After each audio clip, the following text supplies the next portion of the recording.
So, time has come to discuss the Singapore Grand Prix, the circuit that goes around the Singapore city centre, all that wonderful, wonderful jazz. And the first thing I thought of when I was thinking about Singapore is what could be considered as one of the most terrifying seats to watch Formula One. It normally shows in like the opening credits or anything like that of the Formula One races and everything like that, but the seat actually is showing in this picture. It's that building in the foreground, the tall skyscraper with that you know slim surfboard almost like you could say on top, because on the edge of that surfboard, overlooking the city, which in a sense is overlooking the track, is a pool. Yes, a pool where you can lean over as well.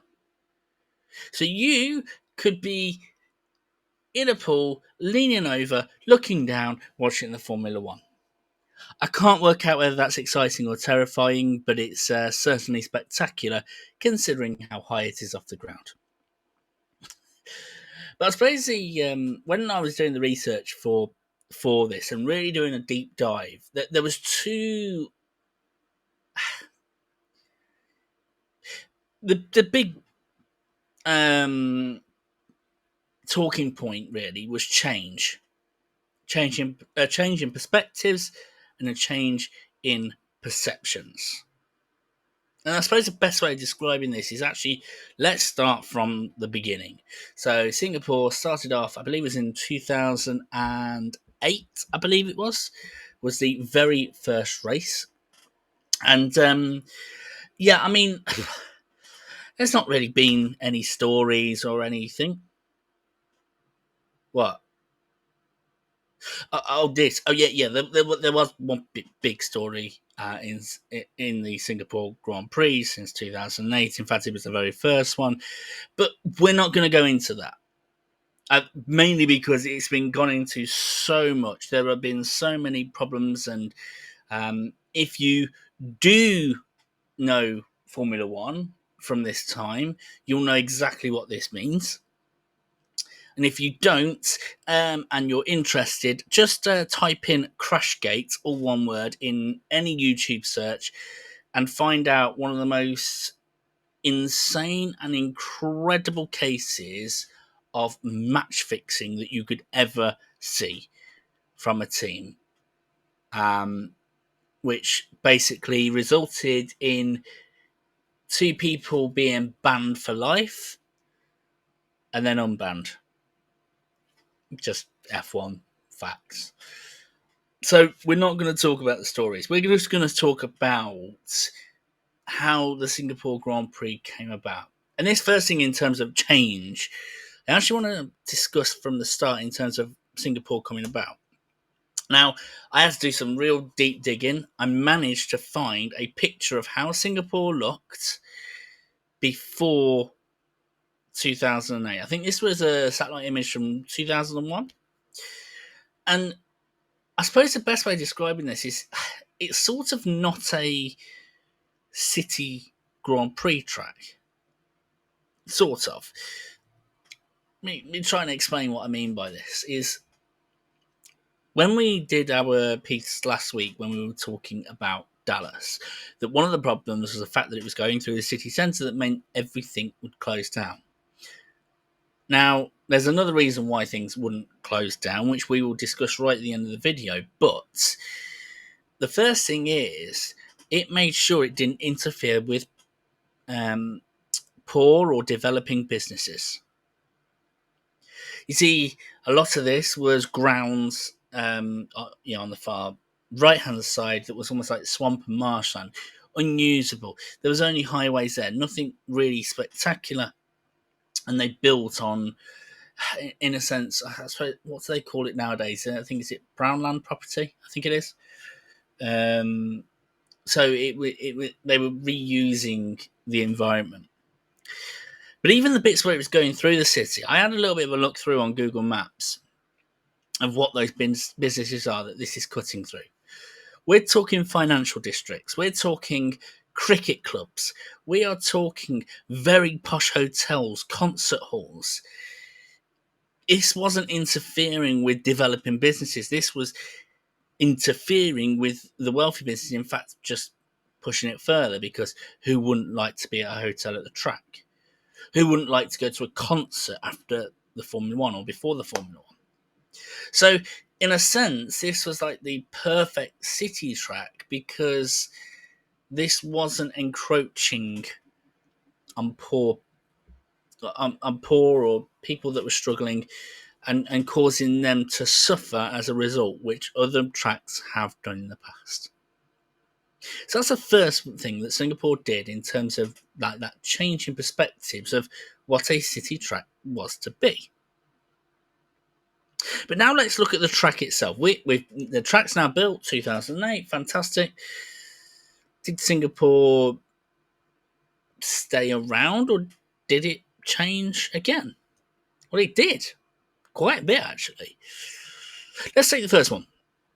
We have the chicanes that they put in. I think they were called slingshot chicanes or sling chicanes. The whole idea of this was to try and regulate the speed so it wasn't too dangerous, which was smart to a certain extent, but it was scrapped. They found another way of doing it, and the reason being is because of the design of the slingshot chicanes. Now, again, we could go into a lot of detail onto these sort of like sausage style curbs. Again, if you look on YouTube, you'll find a lot of rage with regards to these sausage curbs. One of the most dangerous things that actually were designed on a racetrack, with cars that were touching the ground, that has resulted in injuries. So what happened? Did Singapore just go, well, that's the track layout, tough, deal with it? No. They redesigned the track. They wiped out the chicanes. What else did they do to change? What else did Singapore change in terms of their perspective or our perception?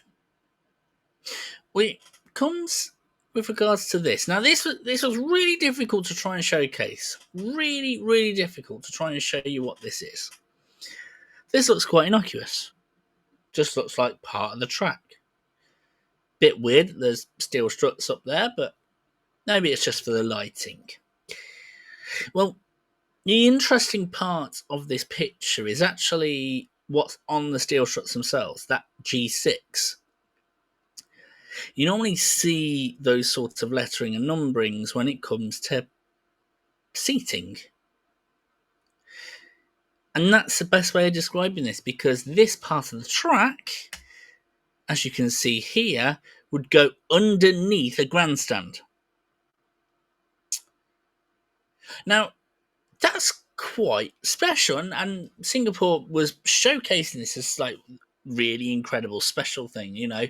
What wouldn't be better than seeing an F1 car basically go underneath as you're sitting down? How cool would that be?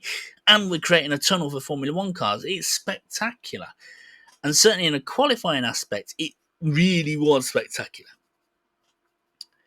But then in 2023, there's a lot of track layout changes.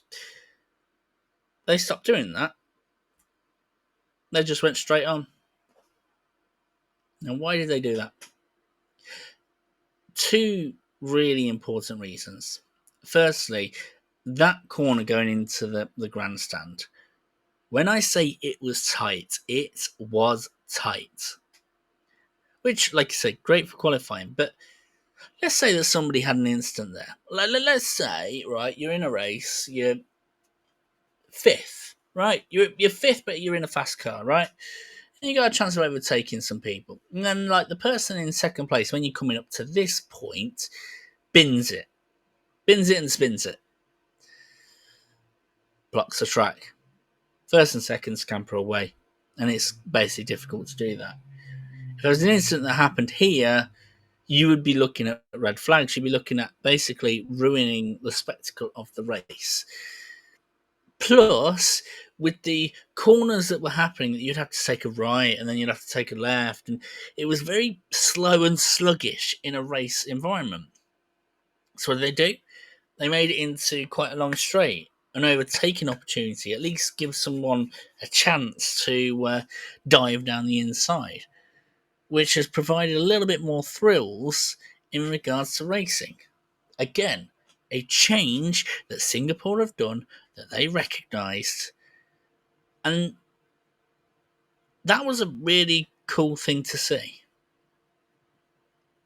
Because this thing, you'll find with a lot of city circuits, they will design the track, and the track will be the track. It won't ever change. They will almost go into this, whether realistically or not, they'll go into this thing of going, well, there's nothing else we can do here. Yeah, I know it's a bit rubbish, but where else can we put the corners? We're limited in the roads that we've got. There's only so much we can do. Whereas Singapore, whilst they might have been limited, they at least looked and went, well, what can we do to make it more interesting? Removing chicanes, removing different things like that, removing something that was a feature, a spectacle in Singapore, in the Singapore Grand Prix, to improve the racing. And actually, I've got to say, in terms of the visuals of it, I love Singapore. I'd love Singapore. I'd love to go there and be able to see the track, and go there. I mean, it is expensive, but I would love to do it. But we're touching on the small things that Singapore did to change, and this was changes that they instigated within themselves. But here's the thing: there is something fundamentally special about Singapore in changing perspectives. And it's one we don't consider quite like right now anymore, for a reason. The fact that it's held at night.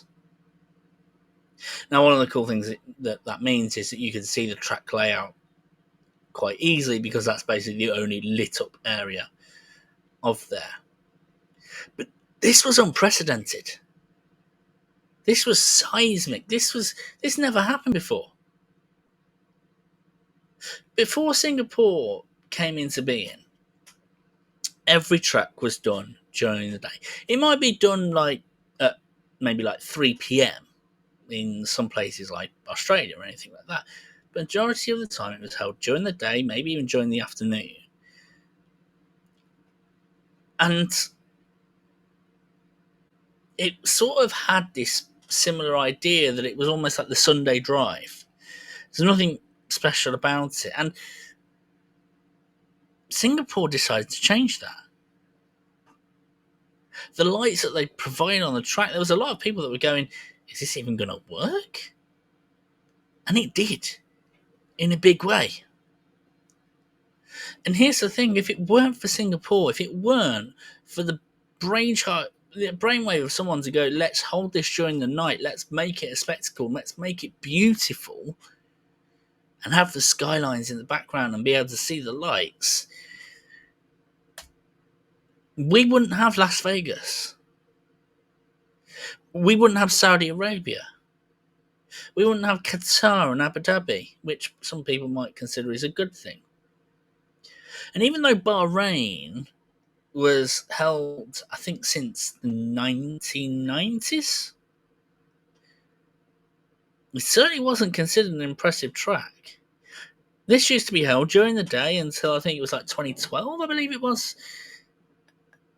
And the races weren't considered that exciting, mainly because it was held in the desert, so it was featureless. There was nothing about it. In fact, I remember this quite vividly, right? I think it was the 2012 Bahrain Grand Prix. I think Ferrari won it in the end. I think, was it Alonso that won it? And I remember this was the time when I didn't have the chance to watch them live. I would watch them We would record it, and the Bahrain Grand Prix used to be so boring that we would watch the race on like 2 times speed just to make it look more exciting and to basically so it was over and done with. You hold it during the night, and all of a sudden it's a much more exciting perspective, and we've had all the exciting races. And all these tracks wouldn't be the tracks that they are, or wouldn't exist entirely if it weren't for Singapore. Can you imagine what Las Vegas would look like during the day? Probably not as spectacular. Saudi Arabia certainly wouldn't look as spectacular. And all of this has Singapore to thank. The brainchild of the brainwave of somebody just to go, do you know what? Let's hold it at night. So while Singapore on its own, I mean, had a decent impact as a track, the perspective shift that it brought was monumental to the calendar that we've got today. Now, whether that means that we consider Singapore as the villain now because we hate these tracks, or we consider Singapore in a very special light because we love these tracks, that's up to you. And I'd love to hear your comments on these tracks.